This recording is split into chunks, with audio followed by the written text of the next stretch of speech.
Hey everyone, and welcome back to Joy at Work. It's October 14, 2022. The year is just flying. I hope you're doing well. Hope you're staying safe, taking care of yourself. Go Gunners, and thank you, Atlanta United. Season didn't end the way we wanted it to, but there's always next season. The end is always the beginning of something else. Today, I want to talk about triggers and really the things that get under our skin, things that grind our gears at the workplace. And we all have them. I have them. An example of one that really bothers me or has bothered me is when people escalate unnecessarily. That just really bothers me when somebody's trying to get something from me. Maybe doesn't like my response. I'm not meeting their need, and they don't take the time to like initiate a conversation and just let's go up the chain, right? Like that bothers me quite a bit. I feel it's immature, but that's one of those things. You could probably even hear in my voice how much it might bother me, and we've all got those things. But what I find interesting is many of us are unaware to a large degree about those things. We've not examined them and made them explicit. And so, the first thing I want to suggest to you, if you're really interested in experiencing joy at work, because work is a social environment, is make your triggers explicit. What are they? And after you make them explicit, take some time to try and understand why those things bother you. There's almost always some history that's really interesting.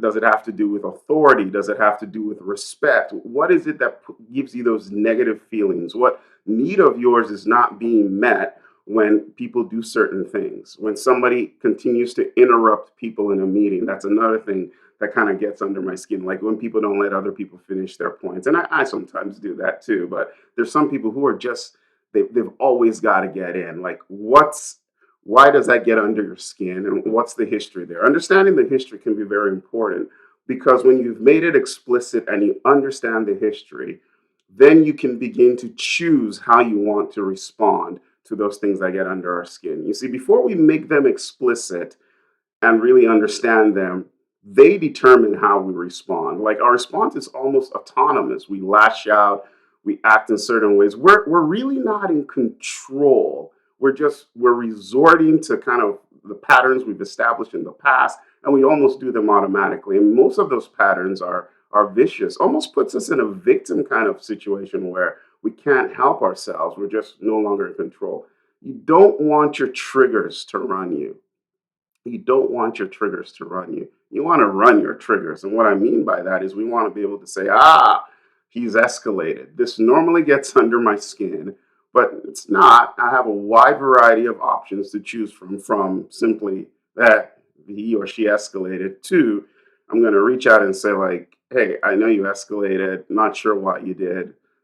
Let's talk about this. So all of a sudden, a set of options become in front of you, and you get to control or at least cause the experience you want to have. It's moving from, you know, things outside you making you do things to being the cause of what happens in your life. But we can only do this if we're honest with ourselves and take the time to be explicit about our triggers, the things that grind our gear. So hopefully this is useful for you.